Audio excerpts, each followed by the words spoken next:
નમસ્કાર મિત્રો, અમારી યુટ્યુબ હવામાન અપડેટ લાઈવ ચેનલમાં તમારું સ્વાગત છે। આપ નવા હોય તો ચેનલને સબસ્ક્રાઇબ કરવાનું ભૂલતા નહીં અને વિડીયોને અંત સુધી જોતા રહો। તારીખ 22 ઓગસ્ટ 2026 વાર શનિવારના તાજા સમાચાર। ગુજરાતમાં 22 ઓગસ્ટ 2026ના રોજ ચોમાસું સક્રિય રહેવાની શક્યતા છે। હવામાન વિભાગના 21 ઓગસ્ટના ગુજરાત બુલેટિન મુજબ 22 ઓગસ્ટ સુધી રાજ્યના કેટલાક વિસ્તારોમાં હળવાથી મધ્યમ વરસાદ અને ગાજવીજ સાથે વરસાદની શક્યતા દર્શાવવામાં આવી છે। ઉત્તર ગુજરાતના અરવલ્લી, ખેડા, પંચમહાલ, દાહોદ અને મહીસાગર સહિતના વિસ્તારોમાં વરસાદની સંભાવના જણાવાઈ છે। હવામાન નિષ્ણાત અંબાલાલ પટેલે પણ ઓગસ્ટના બીજા ભાગમાં ગુજરાતમાં વરસાદી ગતિવિધિ વધવાની શક્યતા અંગે આગાહી કરી છે। 17 ઓગસ્ટના અહેવાલ મુજબ તેમણે 23 થી 31 ઓગસ્ટ દરમિયાન મધ્ય ગુજરાત અને દક્ષિણ ગુજરાતના કેટલાક ભાગોમાં ભારે વરસાદની શક્યતા વ્યક્ત કરી હતી।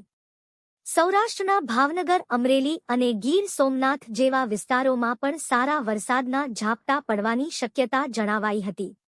22 ઓગસ્ટ માટે ખાસ વાત એ છે કે સત્તાવારના ગુજરાત રિજિયન વોર્નિંગ પેજ પર 21 ઓગસ્ટે જારી કરાયેલી આગાહીમાં 22 ઓગસ્ટ માટે કોઈ અલગ ચેતવણી દર્શાવવામાં આવી નથી। એટલે રાજ્યના દરેક વિસ્તારમાં ભારે વરસાદ પડશે એવું કહેવું યોગ્ય નથી। વરસાદનું પ્રમાણ જિલ્લો અને તાલુકા પ્રમાણે અલગ હોઈ શકે છે। આગામી દિવસોમાં વરસાદી સિસ્ટમ વધુ સક્રિય થવાની શક્યતા અંગે પણ ચર્ચા થઈ રહી છે। અંબાલાલ પટેલના જણાવ્યા મુજબ 23 થી 31 ઓગસ્ટ દરમિયાન વરસાદી માહોલ વધુ સક્રિય બની શકે છે। ખાસ કરીને મધ્ય ગુજરાત અને દક્ષિણ ગુજરાતના ભાગોમાં વરસાદનું જોર વધવાની શક્યતા તેમણે વ્યક્ત કરી છે। સૌરાષ્ટ્ર માટે પણ આગામી દિવસો મહત્વના બની શકે છે। ભાવનગર, અમરેલી અને ગીર સોમનાથ જેવા વિસ્તારોમાં વરસાદી ઝાપટાની શક્યતા અંગે આગાહી કરવામાં આવી છે। જો કે સ્થાનિક સ્તરે વરસાદની તીવ્રતા જાણવા માટેના જિલ્લાવાર બુલેટિનને સૌથી વધુ મહત્વ આપવું જરૂરી છે।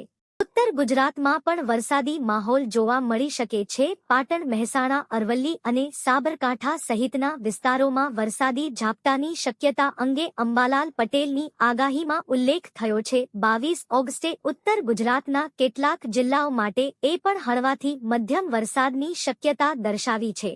ખેડૂતો માટે આ વરસાદ ખૂબ મહત્વનો બની શકે છે। ઓગસ્ટ મહિનામાં પડતો વરસાદ ખેતી માટે ઉપયોગી રહે છે, પરંતુ જો કોઈ વિસ્તારમાં ટૂંકા સમયમાં વધારે વરસાદ પડે તો ખેતરોમાં પાણી ભરાવાની સમસ્યા પણ ઊભી થઈ શકે છે। તેથી ખેડૂતોને પોતાના વિસ્તારની વરસાદી સ્થિતિ પ્રમાણે ખેતીની કામગીરી કરવી જરૂરી છે।